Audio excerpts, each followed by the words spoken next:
you know, employee engagement is such a critical thing for all of us as leaders and managers. And, you know, we're only as good as our teams.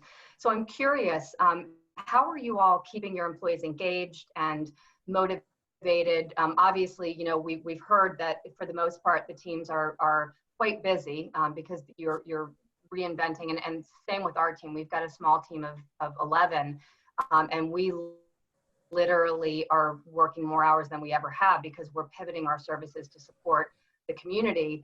But how are you keeping them engaged? How do you keep your culture alive in this sort of new era of social distancing and telework? Anyone can just jump in. Yeah, I mean, I'll start. I think we, you know, for the same way that you use technology to keep the business going, we're using technology to keep engagement going too.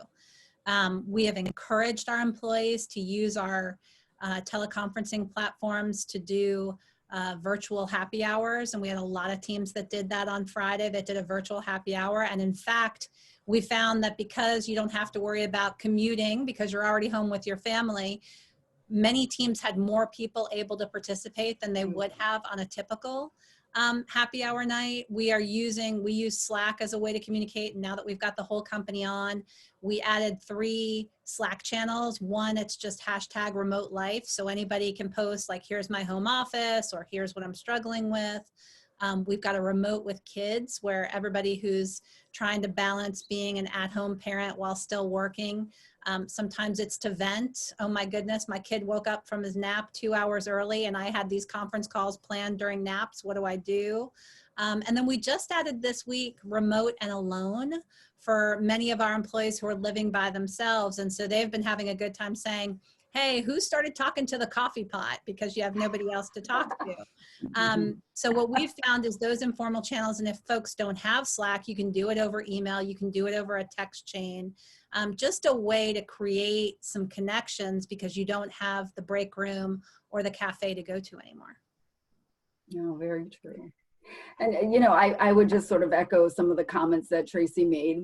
I am very privileged, obviously, to be at a firm that really has, from a cultural standpoint, has really pushed authenticity and inclusiveness and kindness and wellness. So quite frankly, that culture still remains, even virtually. And so I think it has made the shift for us much easier than I think it may in other companies where that hasn't been the case, right? So we are fine with being on a Zoom call like this one and a baby starts crying or a dog starts barking, you know, because that's how people live. That's part of us being human, right? And we know that that's all part of that. We also appreciate that no one sort of anticipated, even when working from home, that you may have your children at home also, right? And so that's probably been more of a shift for most people. And so if we are understanding of that and made it clear, you know, I was on a call last week and I asked, where is the baby? I want to see the baby. And that made other people feel really comfortable about that. So it's really important that we do that. But I think when you've already been doing it, shifting to this makes it much easier. And our leadership has already set the tone that way. So it makes it easier for us to adapt and continue to move in that direction. Yeah. And I would add, I think you have to bring in some fun. You know, we have a really dynamic, diverse workforce, and there's game. So you talked about Slack channels, you know, have, you know, groups that will get together online and play a game. We have bingo happy hours where you're actually playing bingo and you're doing a happy hour. We have bring your pet or your plant or your, you know, loved one, you know, to the happy hour and showcase, you know, who you're talking to and who's hanging with you. And it has been interesting and a little bit fun for people to get a chance to show a little bit of their home life, just in terms of whatever pictures are in the background or, you know, with their family members. And so we've tried to play on that. And I think also we do stand-ups as a company every Tuesday, every Thursday for 15 minutes company-wide about what's going on, and then an all hands on Friday at noon. And we've actually, the leadership with their individual teams have been doing that every morning, you know, and sometimes at night for 15 minutes, just so people can feel like we're not just sitting at our computer and just, you know, doing work, that you could still see the teams. I think at times like this, over FaceTime, if it is video conferencing, really, really helpful. And also trying to infuse some fun when you can. Yeah, great advice.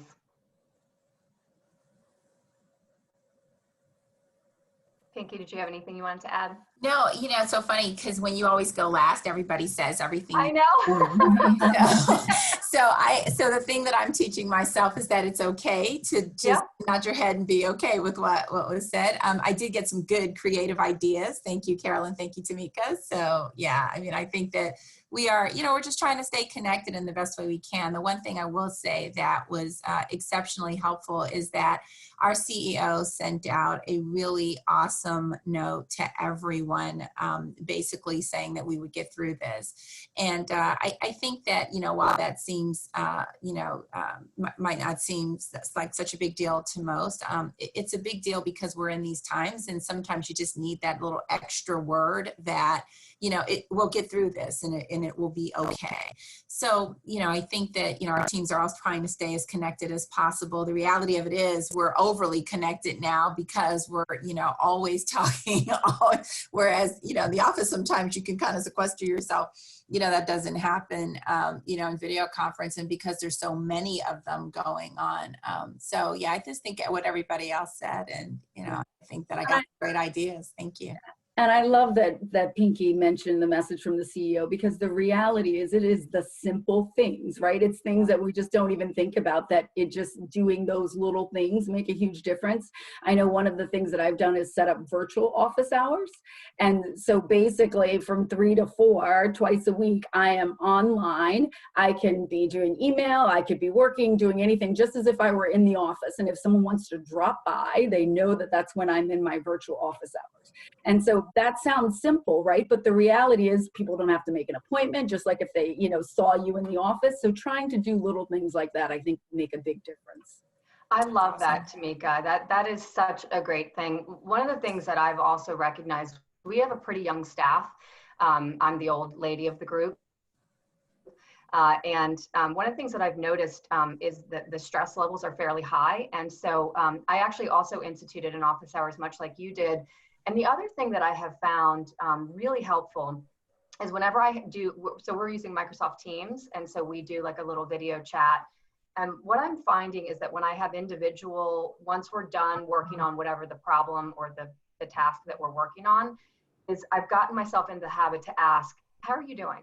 And that really has gone a long way. And I think, as leaders, I feel like it can be hard because sometimes we're so focused on the next thing and getting things set up and worrying about all the various things, but we can't forget the employees. And really the only way that we're going to notice if someone is struggling is if you ask, and ask how they're doing, because it's more than just how they're doing with the workload. It's how they're doing at managing the family or whatever their personal situations are. So I think that's Yeah, I'm glad you said that, because, I think that that's probably one of the most amazing traits about a female leader, is that you do step back and say, how are you? And you see kind of through the work, if you will.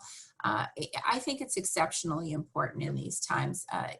People are very nervous about so many things. Typically you get one situation or one segment of their life that they may have some concern over. This is a time where people have concern about so many things. I mean, think about it.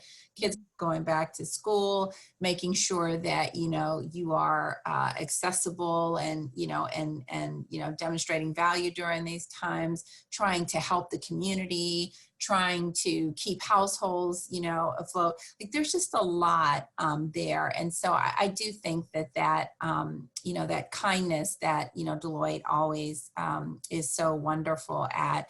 I agree with you that you've got to step back and just say, how are you? Because a lot of times, we're also busy in just trying to have the work. And sometimes the work is a distraction, but the reality of it is that, these are unprecedented times, and none of us know how we would deal with, if we had this conversation a month ago, none of us would have, had the same cadence. It would have been, oh, it's business as usual. We'll figure it out.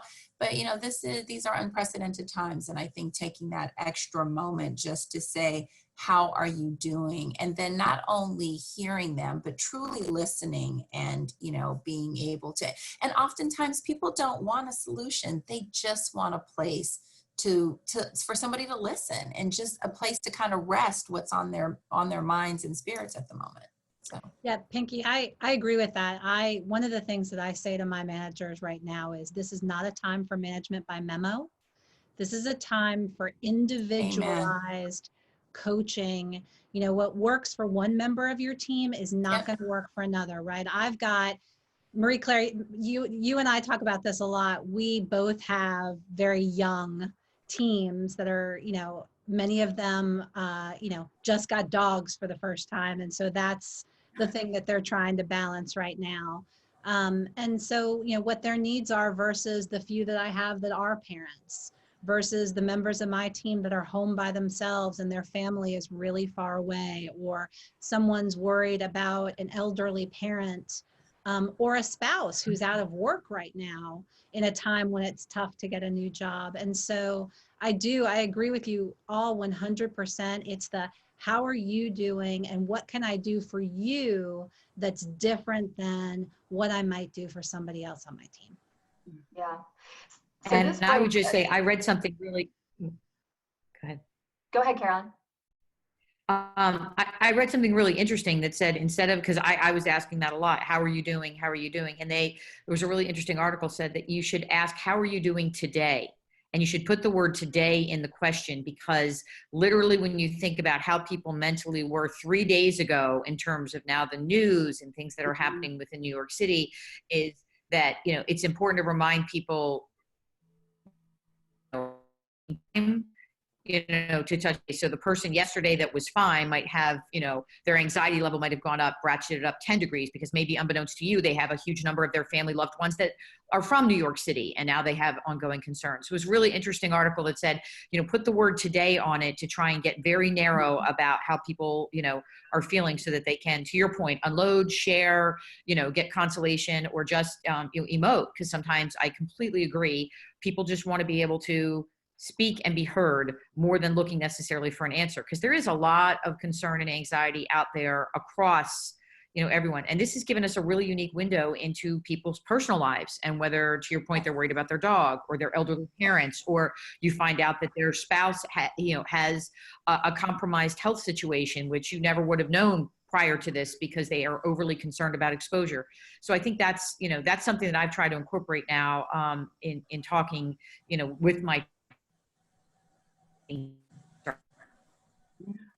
No, Carolyn, and those are all really great points. The other thing that I just heard recently that I thought was really great too is we oftentimes ask people, what can we do to help? And we wait for them to respond when we actually know exactly what we could do to help.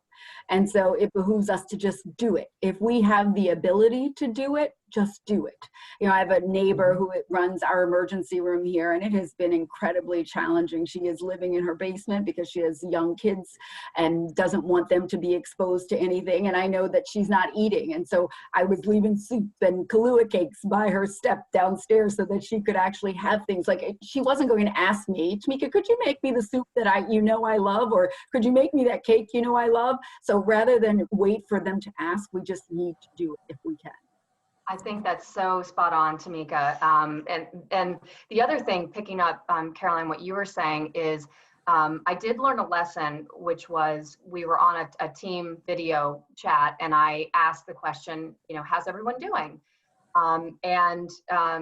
And unbeknownst to me, one employee was struggling a bit. And so that became a very emotional moment. And not that that was a bad thing, because that actually, I do think in some respects brought the team together. But I think keeping that pulse point on how individuals are doing, so that you can help them manage through when you are in a team situation. Not everyone is as comfortable, you know, sort of sharing emotions, raw emotions, as to where they're at any given time.